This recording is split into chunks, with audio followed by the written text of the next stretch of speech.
I have said that the West Bengal election will not be over till 2024. That is till the Lok Sabha happens, and daily something happens on it. And this is something which you have been asking me for 2 days. A letter written by the chairman of West Bengal Bar Council to the Chief Justice of India against the acting Chief Justice of Calcutta High Court. So let me repeat. The Bar Council's chairman, on an official letterhead, wrote a letter to the Chief Justice of India saying that the Chief Justice of Calcutta High Court be removed. Those are the facts. And you have been asking me what is it all about, what is the power, what is the bearing, what is the consequences. As you know, very important cases are going on in Calcutta High Court. The bail case of TMC leaders, then the case of Mamata Baneerjee versus Suvendu Adhikari, the election petition, then as you know the 5-judge constitution bench which is hearing the matter of multiplicity of issues, including post-poll violence, the orders on National Human Rights Commission. So it is extremely important cases are going on politically in the High Court. And this letter by the chairman of Bar Council, what does it mean? So I will discuss all that and explain to you what it all means legally, morally, and what should be done on it. If you are joining for the first time, please subscribe to the channel. I will also try to explain to you what is Bar Council. Let me explain to you from the very basis, the very genesis of it. So if you're watching for the first time, do subscribe and press the bell icon so that you can join me live. And if you have any questions towards the end, you can ask me and I will answer them related to this topic or related to the topic of law or Bar Council. So let's take it legal and we will keep it around that topic. All right. Okay, now what is Bar Council? Let me start from the first before I say the letter they wrote to the Chief Justice of India. Bar Council is a statutory body which basically regulates the legal profession. Every state has a Bar Council and then there is a Bar Council of India. Like every state has a Chief Justice, a High Court, and then there is a Supreme Court in India. So this is Bar Council, which basically, like I, for one, am enrolled in the Delhi Bar Council. So after you pass your law, you get enrolled in some state or the other where you intend to practice. Somebody from you would be Haryana Bar Council, somebody Maharashtra Bar Council, somebody not Calcutta, West Bengal Bar Council. So it's basically a statutory regulatory body which regulates multiplicity of things related to the legal profession and lawyers. How are they elected or are they selected? That was your something else for knowledge, I'll tell you. There is voting, there is in that sense a democracy. It's like an MLA election. So all lawyers registered in that state, for West Bengal, all lawyers registered in the West Bengal Bar Council who have paid their dues, etc., etc., they go and vote and they elect members. After the members are elected, they elect the chairman. So it's like a chief minister election. You elect the MLA. The MLAs from within themselves, whosoever has the majority, elect the chief minister. Right? So it's not a direct election. So the letter is by chairman, but the elections are not direct. Nobody elects the chairman or the secretary of Bar Council. You elect members. Those members then elect the chairman. Simple as that. Now let us discuss what has happened with this case, if your legal knowledge is sufficient. The letter is written by the chairman of Bar Council, and you can see on his official letterhead, and I will just show you the letter for a second, and then I will explain to you what he said against the active Chief Justice. Yeah. Bar Council of West Bengal, a body under the Advocates Act. As I told you, it's a statutory body under the Advocates Act. So this is a letter by Mr. Ashok Kumar Deb, advocate and chairman. In this letter, let me explain to you briefly what has he said. He has said that he wants removal of Honorable Justice Rajesh Bindal, the acting Chief Justice of Honorable High Court at Calcutta, with immediate effect. So he is seeking removal. Where a judge sits is decided by obviously the collegium in Supreme Court. Let me tell you a little bit more law. The collegium in the Honorable Supreme Court, they decide which judge would be sent to which High Court, including as a Chief Justice or the acting Chief Justice as the case may be. All right.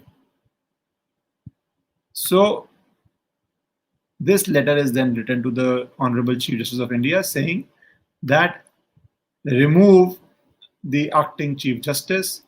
And in this broad points, they obviously say that Calcutta High Court has a very rich cultural and cultural history. It has a enormously valuable historical past. It's an esteemed institution, which is all true. Calcutta High Court is one of the oldest high courts, and all that is true about it. Then they make certain remarks on the acting Chief Justice, including specific issues of the way Justice Bindal handled Fareed Hakim, Bobby Hakim case. That is basically Narada bail matter. If you remember, the trial court had given bail, and initially that bail had been stayed. So the ministers had to stay in jail, and then one judge wanted to give bail, one didn't. It went to a 5-judge bench. You remember all that? So they are objecting to this by saying, set serious doubt over the conduct and character of Honorable Justice Bindal.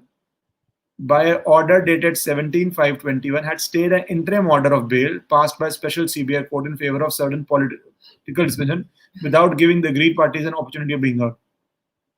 So they are objecting to the stay on the TMC leader's bail. Second, they are referring that some of the sitting judges of the Calcutta High Court had denounced this act of Justice Bindal. Then they are complaining that the 5-judge bench headed by Justice Bindal has allowed repeated requests by CBI to file its affidavit, but has declined the request by Shrimati Mamata Baneerjee, Shri Ghatak to file their affidavits. Then somehow I am not very, it's very distasteful, the language read, so I'm not reading it fully, because the language used is not very pleasant. It's not very good. That Justice Bindal has not been associated with any landmark case. To the contrary, the Lordship's biodata would suggest more occupied with administrative commitments than judicial. Then they talk about the absurdity and inanity of Justice Bindal's conduct. So basically, they take Narada bail as well as giving the election petition to a single judge, which they are not happy with. And you know the judge's name. So Justice Kaushik Chanda. They say he is associated with BJP, much stronger language than associated they have used, and he gave the case to them. So broadly, the Bar Council chairman wrote to the Chief Justice of India or the Collegium to wanting the transfer of Justice Bindal. That's one point. My view on it, I will tell you, but something new happened there. After he wrote that letter, 4 members, one thing you should know. The chairman of Bar Council is very deeply associated with TMC. As I said, this is all political. It's unfortunate politics is happening in court, but it is all political. So after that happened, 4 members of Bar Council, they are also elected members. I gave you the example of MLAs electing the chief minister. So these are, in the simple language you understand, you can call them like MLAs, directly elected. They have written a letter to the Chief Justice of India saying that the chairman of Bar Council misused the letterhead. And they say Justice Bindal, the letter against Justice Bindal is a misuse of the position of the chairman. And also they are saying Ashok Kumar Deb happens to be a member of parliament belonging to Trinamool. And these advocates say the letter is highly derisive and with no figment of imagination represents the sentiments of majority of members of Bar, constraining us Bar Council members signing the below to register a dissent. So A letter of removal went, B, a letter of dissent went. And the major points they use in this, I will explain to you. Firstly, if you ask me, I think this letter is in very poor taste. By the chairman, I think is in very, very poor taste to ask for the removal of a Chief Justice who is hearing an important political matter. One, every order of the Chief Justice is SLP lies in the Supreme Court. Right? You can challenge every order. Casting aspersion, including language used like he has more than administrative, he is not associated with landmark cases, or to say the sort of language used, I think is absolutely wrong and unacceptable language to use against a judge just because you are not liking his judgments. Just because you are not liking his judgments, this is not so good. Secondly, important points they raise is this, that A, what the chairman has written was never an agenda in the meeting. So if anything the chairman writes, it has to be an agenda. In a meeting of bar council, that agenda has to be decided. It was never an agenda, they are saying. Nor are they saying were the members aware of this. Second, so how is the chairman writing? You're not writing in individual capacity, you're writing as a chairman. So they are saying, the members of the council are saying, it was never a resolution, or it was never put as an agenda before us. Second, they are saying that the letter is derogatory, bereft of truth, merit, and a token attempt to please political bosses.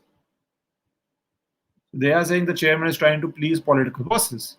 And lastly, they say the letter is a contemptuous letter and does not reflect the true position or the feelings of the bar at large.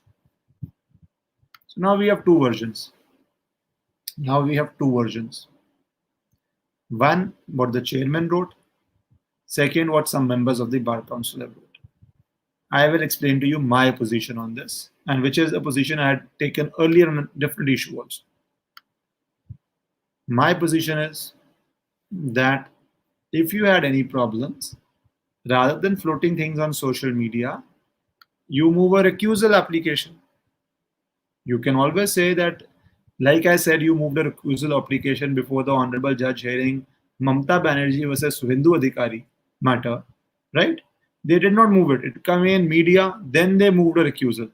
So first it came in media, then they came in media. Same here. Bhaiya, why don't you, if you are unhappy with how the Chief Justice is handling the matter, you could move a recusal application. Give your reasons for it. This mudslinging on judges hearing matters, any judge hearing matter, I somehow think is not a very befitting thing, is not a conduct which should be done. And now other members of the Bar Council itself have objected to it, in very strong manner. So I hope you've understood what is Bar Council, its role, how it is elected, the Chief Justice of India as well as the Chief Justice of any concerned High Court. Last thing, of course, while Bar Council is an official body, the Chief Justice of India is, needless to say, not bound by any letter by Bar Council. He doesn't have to listen to it. He doesn't have to agree to it. He can, if he decides, not even respond to it. So it has no legal significance in that sense. In that sense, it has no legal significance because even though it's a Bar Council, an elected body, the Chief Justice of India is, and the Collegium is the absolute supreme body which decides which judge will be in which High Court. So this letter has absolutely no significance in that sense. Zero significance. It is as good as any one of you writing a letter. I'm being very frank. It is as good as any one of you writing the letter in the sense of what impact it will have. If the letter is genuine, sometimes your letter becomes a suo moto case. And if the court agrees with their letter, that may become a suo moto case or that may become a decision. But I do not think, and now I will give you my opinion. My opinion, this letter will not be acted on because in my opinion, this letter is nothing but political grandstanding. In West Bengal, some people will be one side politically, some will be other side politically. So I see this more as a political letter than any legal, serious issue being raised. That is my view. Okay, now let me take a few questions. Thanks. Okay, keep subscribing, keep getting informed. Thanks for explaining. Thank you. You're welcome. Anyways, I think most of the issues you've understood. And thanks for joining. And you were asking me on this issue. I think you have understood I think you have. If you have any other question. will the judiciary sue modo contemptuous? I think they will ignore it. I don't think so. They will issue contempt. You are asking me, is it contemptuous? Because then it will become a free speech issue as well as independence of lawyers to raise their voice issue. So I think they will ignore it. I don't think so. It is any contempt would be taken on this. And it's best to ignore it. In my opinion, also it's best to ignore it. Lawyers can and bar councils can raise demand, and this is not even clear. It's a demand by bar council or chairman in his individual capacity. That is not being clarified because some members of the bar council are saying that they didn't sign it. So it not. Anyways, thanks for joining. Take care.